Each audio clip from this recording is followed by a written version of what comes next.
Previously, on keeping up with the Kenya Kwanza government. Sasa mimi nataka niwaambie wala wanasema tumeanza siasa. Siasa bado. Ama namna gani? Sasa munasema hii. Na siku tukianza siasa yenyewe, si mutakimbia. Ule mtu ya sijui katikati sijui watermelon. Ati anauliza maswali hiyo. President William Ruto has been on a political shopping spree, gobbling up key opposition figures like a seasoned businessman.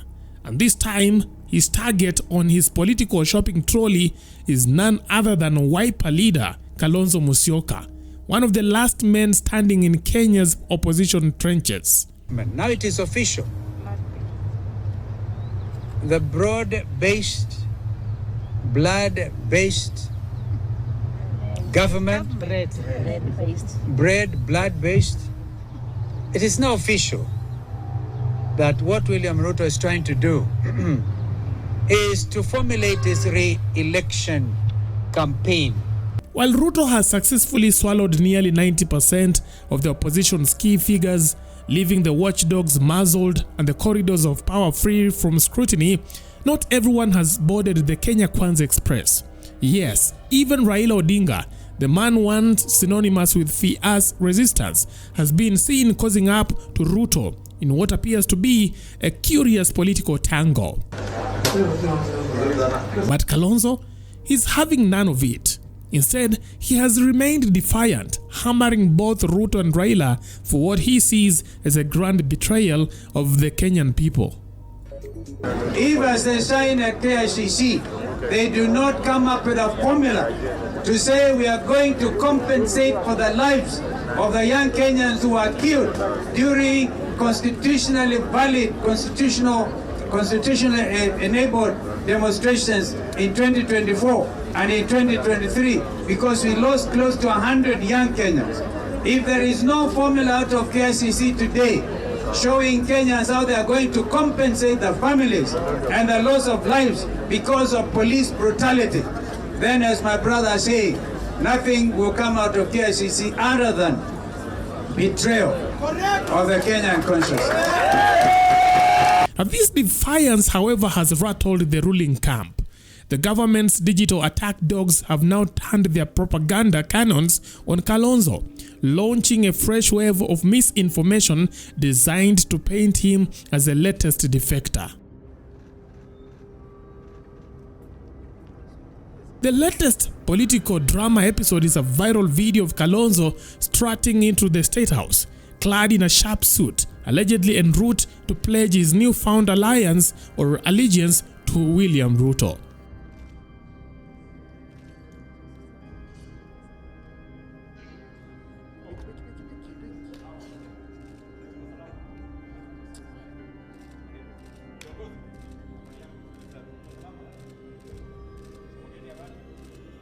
Now, the message was clear. Kalonzo had abandoned his role as a defender of the people and joined forces with the man many Kenyans blame for their economical troubles. A political surrender, if you will. But hold on, Kalonzo was having none of it. The Wiper boss swiftly debunked the video, branding it fake with a bold red stamp. Now, the kind that screams, "Nice try, but not today." He went further to clarify that the clip in question was from March 9th, 2024, a year old, repurposed for mischief. And then came the counterpunch. Why are they so panicky? The People's Loyal Coalition will never be party to the biggest betrayal of Kenyans for political expediency and temporary comfort, Kalonzo said. We are talking about the People's Loyal Coalition because we'll be guided by the values under Article 10. But why the sudden propaganda onslaught against him? In the game of Kenyan politics, we all know perception is everything, and misinformation is the government's favorite weapon. If Ruto's camp can convince Kenyans that Kalonzo has switched sides, they can strip him of his growing support, especially at a time when millions are looking for a leader who won't sell them out. And with Raila now seemingly in Ruto's orbit and public frustration with the president growing by the day, Kalonzo has found himself in an unexpected position. the voice of a restless Kenyan that wants nothing to do with Ruto, and the government knows it. Round hii is not going to be election as usual.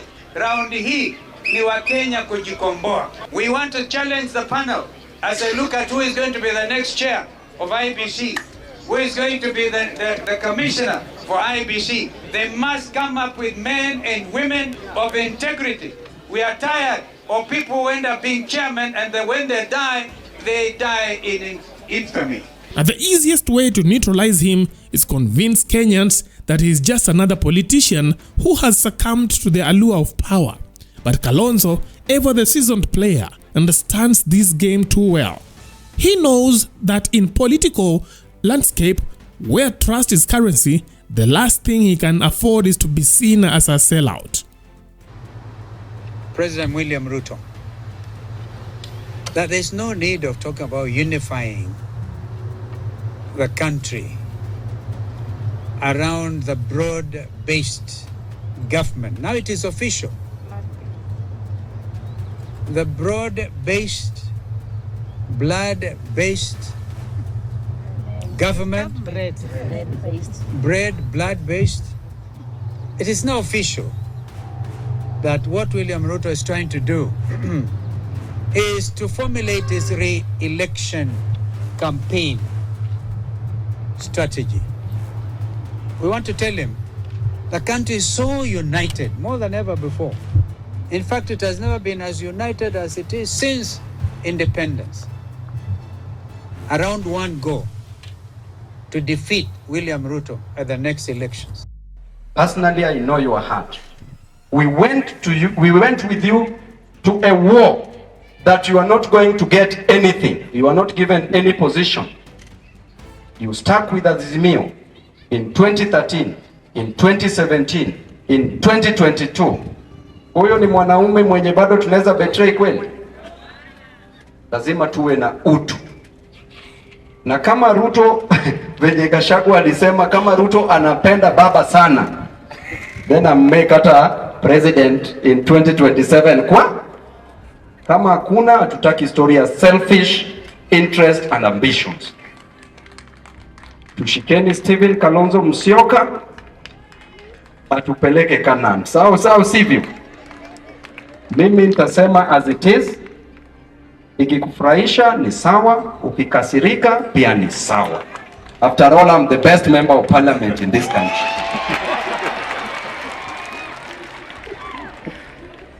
So, and currently, Kenyans are hoping that Kalonzo won't turn out to be a sellout eventually. Anyway, what are your thoughts? Leave your thoughts in our comment section. That is it for now. Thanks for watching. Let's meet next time. Bye-bye.